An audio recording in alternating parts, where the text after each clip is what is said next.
Hello, so just another quick devlog this week for my game Drawn Before, which the link to Wishlist on Steam, if you want to do so, is in the description to this video. But just a brief one again this week. I've been refining things a little bit under the surface yet again. A lot of the stuff that I'm doing at the moment is refining things under the surface. One of the things actually that I have just added before in this game, the way I wanted it to be, so originally what I did have was actually a zoom button.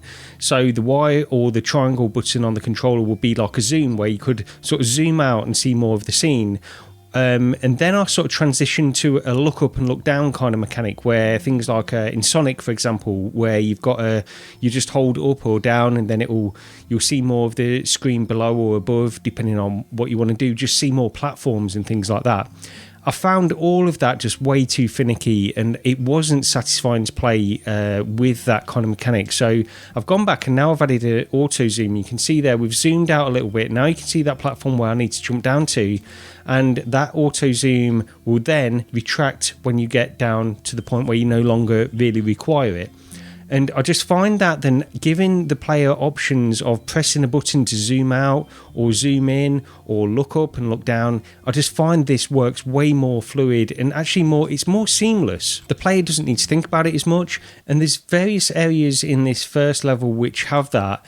But there's also areas which now I can utilise it. I've set up a system where I can actually utilise that and just very quickly add in these zoom out, auto zoom areas, basically, just to make the platforming more satisfying. I probably should add one there, thinking about it, actually, just so the player can see what platforms are below them and they know they're not going to run into any danger and things like that. So there's another auto zoom here as well, which I added in.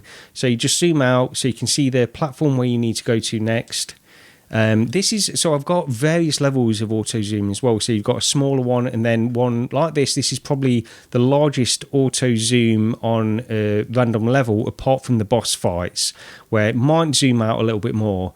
But then you can see clearly where you need to go. There's no hassle. It all flows and it's relatively easy to do. I hope the footage is coming across okay in this, by the way. There seems to be a little bit of glitching on my recording on OBS, but we'll see how it goes at the end of this anyway. It's not the game, it's it's OBS playing up a little bit for me, I think. But the other thing that I had this week was a comment on my previous video, which was quite an in-depth comment. They went through a lot. They were critical about my approach to making this game, really. And look, I replied to the comment and I said I appreciate them taking the time out to make such an in-depth comment, because I really did appreciate it. And actually, a lot of the points that they brought up, I agreed with. In fact, everything they brought up, I agreed with. And to summarise this comment, you can go back to my previous video and read it on that anyway. But they basically said, to paraphrase, they said that I'm focusing too much on polish and the artwork rather than focusing on things which are important in here and now at this early stage of making the game, like level design, making sure the game is fun without all of these artistic elements that are going into it as well. Is the game fun to play without the artwork, the polish, or the extra juice items that you can add into a game? It should be fun without those things anyway. And of course, I agree with that. I know that's the correct way to do these things. And a lot of what I'm doing at the moment is I replied in that comment. I said I definitely appreciate everything that they said in that. And I think it's actually pertinent advice. I think everybody should take note of that advice when they're making a game. But I guess I'm a hobbyist and I'm chasing the fun. I'm doing this thing that I've seen in other devlogs and other people, the game devs that talk about this, where they say, chase the fun sometimes, where you just see the biggest impact by adding extra artwork, and just the things that you enjoy doing to progress the game can sometimes help you out and keep you motivated and stuff. So I guess that's what I've been doing. Maybe it's a little bit too much. And I'll go back, actually. It did change the way that I'm thinking about making this game. So let me just go back to my level on level 2 now. So on here, for example, this is Game Maker. This is just the editor that I've got.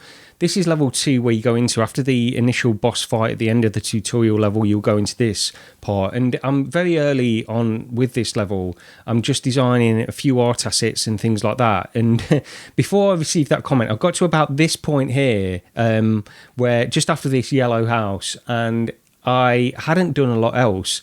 These sort of pink blocks and purple blocks and things like that. These reds, these are all things which will be hidden in the final version of this level, of course.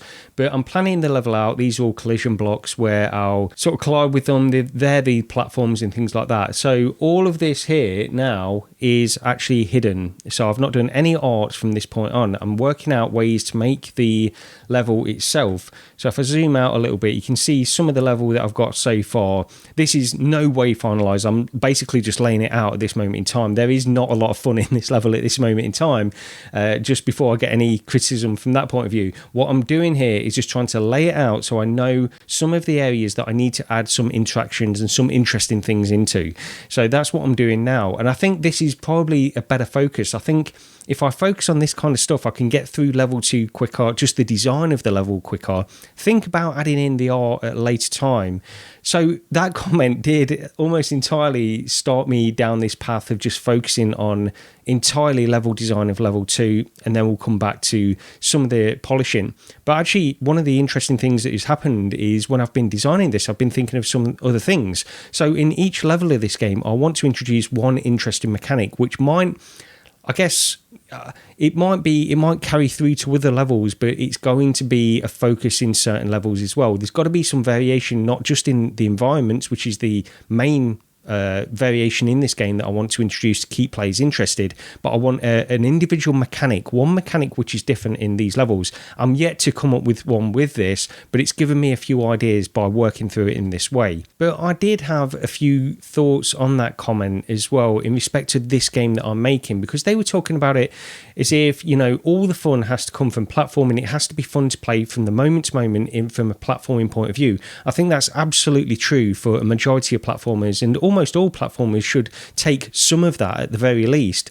But there's different types of platformers as well. So you've got things like Celeste, of course, which I've referenced before. This is not going to be like a Celeste game, by the way, but I wanted to. It's something that I often come back to because it's held up in such high regard in terms of platforming and things. So Celeste, for example, has to make the platforming feel great. It's got the story as well, of course, that people cling on to, but the moment to moment is the platforming. And I agree that a platforming game of that nature needs to focus on making the moment to moment, that those individual little moments of jumping between platforms, getting from one section to the next, individually needs to be fun and constantly fun all the time. But then you've got games like Limbo and Greece, which are focused more on a different element. There's obviously sort of puzzles in there as well, but nobody would really say that games like Limbo or Inside, for example, are like the most dexterous. They don't feel the best in the moment-to-moment play of like platforming, individual platforming. Like they're not ultra responsive and things like that. They're focusing on different elements. I think there has to be an element of that as well, because I guess my game, Drawn Before, is sort of going somewhere between Celeste. My approach, at least, is going somewhere between Celeste and something like Limbo. I want it to be halfway between there. And I know it's difficult to get that across. I know it's difficult for people to pick up on that when I'm showing just snippets of the game and things. But not everybody knows what I've got planned for the game. And even I will change my plans for this game as well. For example, where does the fun come from in this game, in Drawn Before? I want it to come from the variation in the environments that the player is traversing. I want them to be excited to get to the next area and think, this is what I'm going to experience now, or what am I going to experience now? That mystery of what is going to come next, because of the variation in environment, the era that you're playing through based on this person's life, of all these drawings that they did. I want that to be the focus. That's not to say, of course, I want the platforming to be fun as well. I want the moment to moment to be fun as possible as well. And the final point I make on this really is, once again, I am a hobbyist. I'm learning all the time. The reason I value that comment so much, and a lot of the comments that I've got actually, is because sometimes I'll get some little snippets of advice. I've not had anything where people have just been outright rude to me or anything like that. They're giving me, even if they're very critical of it, they're giving me some snippets of advice. Being a hobbyist, being a non-game dev at all, this is all valuable to me. I have a hell of a lot to learn. I don't know anything. This is the truth of it. So I'm just working my way through, and it's going to take me a long time. This is the thing as well. So I'm not I'm working. I've got a full-time job. This is, as I mentioned several times in this video, a hobby for me, and I'm just trying to do the best job I can do. I don't expect this to ever be the best game, the best platformer in the world, or take the world by storm or anything like that. It won't. It definitely won't do that. I just want it to be good enough. I want it to be passable. And my ambition is to make it very good. My ambition is to make it incredibly good. I want the story to capture people. I want the variation of the environments and the levels to capture people. But I can't take that for granted because I'm not a game dev and I don't know how to do a lot of this stuff. I'm just working as best I can. And that's what it comes down to. So I appreciate the advice that people give to me, and I'm going to try to learn from it and incorporate it as much as possible. I don't think it's always going to be, relevant to the game that I have planned in my head, but I will always take it on board anyway.